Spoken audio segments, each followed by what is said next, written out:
ಹಸಿರು ನಿಶಾನೆ ತಗೋಬೇಕು ಅಂತ ನೀವು ಕೂಡ ಮೊನ್ನೆ ಮನವಿ ಮಾಡಿದ್ರಿ. ಈಗ ಡೇಟ್ ಫಿಕ್ಸ್ ಆಗಿದೆ.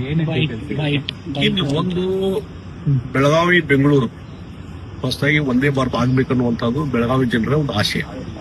ನಾನು ಲೋಕಸಭಾ ಸದಸ್ಯ ಆದ್ಮೇಲೆ ಪ್ರತಿ ಹಂತದಲ್ಲಿ ಅಲ್ಲಿ ನಾಗರಿಕರು, ಅಲ್ಲಿ ವ್ಯಾಪಾರಸ್ಥರು ಎಲ್ಲರೂ ಸಹಿತ ಇಂಡಸ್ಟ್ರಿ ಸ್ಕೀಮ್ ಆಗಲಿ ಅಥವಾ ಚೇಂಬರ್ ಆಫ್ ಕಾಮರ್ಸ್ ಎಲ್ಲರೂ ನಂಗೆ ಒತ್ತಾಯ ಮಾಡ್ತಿದ್ರು. ಒಂದು ಪುಣಾದಿಂದ ಬೆಳಗಾವಿ ಒಂದೇ ಭಾರತ ಮತ್ತು ಬೆಂಗಳೂರಿಂದ ಬೆಳಗಾವಿಗೆ ಮತ್ತು ಒಂದು ಮೊದಲೇನಿತ್ತು ಬೆಂಗಳೂರಿಂದ ಧಾರವಾಡದವರೆಗೆ ಏನು ಒಂದೇ ಭಾರತ ಇತ್ತು ಅದು ಎಕ್ಸ್ಟೆನ್ಷನ್ ಅದ ಮಾಡ್ರಿ ಅಥವಾ ಹೊಸದಾರು ಮಾಡ್ರಿ ಅಂತ ಕೊನೆಗೆ ಎರಡೂ ಎಫರ್ಟ್ಸ್ ಮಾಡ್ತಾ ಇದ್ವಿ.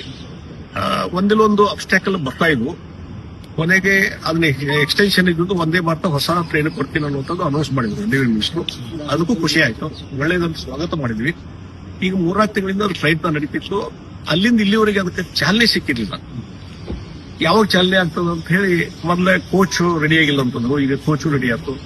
ಈಗ ಪ್ರಧಾನಮಂತ್ರಿ ಚಾಲನೆ ಕೊಡ್ಬೇಕನ್ನುವಂಥದ್ದು ಆಸೆ ಇದ್ದಾಗ ಇದು ಕಳೆದ 1.5 ತಿಂಗಳಿಂದ ಆಗ್ತಾ ಇತ್ತು. ಕೊನೆಗೆ ನಾನು ನಿನ್ನೆ ಸನ್ಮಾನ್ಯ ಪ್ರಧಾನಮಂತ್ರಿ ನರೇಂದ್ರ ಮೋದಿಜಿ ಅವ್ರನ್ನ ನಿನ್ನೆ ಮಧ್ಯಾಹ್ನ ಭೇಟಿಯಾಗಿದ್ದೆ. ಅವರಿಗೆ ಭೇಟಿಯಾಗಿ ಈ ಒಂದೇ ಭಾರತ ಆಗುವುದರಿಂದ ಬಹಳ ಜನರಿಗೆ ಅನುಕೂಲ ಆಗಿದೆ. ಇದನ್ನ ಎಲ್ಲರೂ ಪಾಪ್ಯುಲರ್ ಒಂದು ಪ್ರೊಜೆಕ್ಟ್ ಅಂತಾರೆ. ಇದೊಂದು ರೈಲ್ವೆ ಪಾಪ್ಯುಲರ್ ಆಗಿದೆ.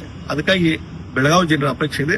ಈಗಾಗಲೇ ನೀವು ನಿಮ್ಮ ಡೈರೆಕ್ಷನ್ ಮೇಲೆ ಅದಕ್ಕೆ ಹೊಸ ಟ್ರೈನು ಕೊಟ್ಟಿದ್ದೀರಿ, ಆದ್ರೆ ಅದಕ್ಕೆ ಇನ್ನೂ ಚಾಲನೆ ಸಿಕ್ಕಿಲ್ಲ. ಅದಕ್ಕೆ ಅದು ನಿಮ್ ಕಡೆಯಿಂದ ಚಾಲನೆ ಸಿಗ್ಬೇಕಂತ ಎಲ್ಲರ ಆಶೆ ಇದೆ. ಆದಷ್ಟು ಬೇಗ ಅದಕ್ಕೆ ಒಂದು ನೀವು ಚಾಲನೆ ಕೊಡ್ರಿ ಅಂತ ನಾನು ರಿಕ್ವೆಸ್ಟ್ ಮಾಡಿದ್ದೀನಿ ಇಲ್ಲಿ. ಆ ರಿಕ್ವೆಸ್ಟ್ಗೆ ಎಷ್ಟು ಪ್ರಧಾನಮಂತ್ರಿಗಳ ರೆಸ್ಪಾನ್ಸ್ ನನಗೆ ಆಶ್ಚರ್ಯ. ಇಷ್ಟು ಬೇಗ ಅವರು ಡೈರೆಕ್ಷನ್ ಕೊಟ್ಟು ಇದು ಮಾಡ್ತಾರೆ ಅಂತೇಳಿ ಅವರು ಸಾಯಂಕಾಲನೇ ಡೈರೆಕ್ಷನ್ ಕೊಟ್ಟರು ರೈಲ್ವೆ ಇಲಾಖೆಗೆ. 10ನೇ ತಾರೀಕಿಗೆ ಬೆಂಗಳೂರಿಗೆ ಅವ್ರು ಬರ್ತಾ ಇದ್ದಾರೆ ಮೆಟ್ರೋ ಮತ್ತು ಬೇರೆ ಕಾರ್ಯಕ್ರಮಕ್ಕೆ. ಇಲ್ಲಿವರೆಗೆ ಒಂದೇ ಭಾರತ ಚಾಲನೆ ಮಾಡುವಂತ ಕೆಲಸ ಇರ್ಲಿಲ್ಲ ಆ ಕಾರ್ಯಕ್ರಮದಲ್ಲಿ.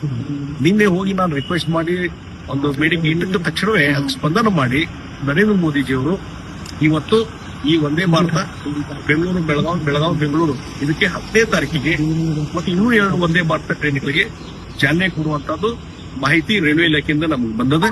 ಇದನ್ನ ನಾನು ಸ್ವಾಗತ ಮಾಡ್ತೀನಿ. ಬಹುಶಃ ಆ ಭಾಗದ ಲೋಕಸಭಾ ಸದಸ್ಯನಾಗಿ ನನಗಂತೂ ಬಹಳಷ್ಟು ಹರ್ಷ ಆಗಿದೆ, ಬಹಳ ಖುಷಿಯಾಗಿದೆ. ಬೆಳಗಾವಿ ಜನರು ಬೆಳಗಿಂದ ನನಗೆ ಫೋನ್ ಮಾಡ್ತಾ ಇದ್ದಾರೆ, ಬಹಳ ಒಳ್ಳೆಯ ನಿರ್ಧಾರ, ಆಗ್ತದೆ, ಬೆಳಗಾವಿ ಡೆವಲಪ್ಮೆಂಟ್ ದೃಷ್ಟಿಯಿಂದ ಇದು ಒಳ್ಳೆಯದು ಅಂತ ಹೇಳಿ ನನಗೆ ಅಭಿನಂದನೆಗಳನ್ನು ಸಲ್ಲಿಸ್ತಾ ಇದ್ದಾರೆ. ಹೀಗಾಗಿ ನಮಗೆ ಬಹಳ ಖುಷಿಯಾಗಿದೆ. ಇದನ್ನು ಸ್ವಾಗತ ಮಾಡ್ತೀನಿ.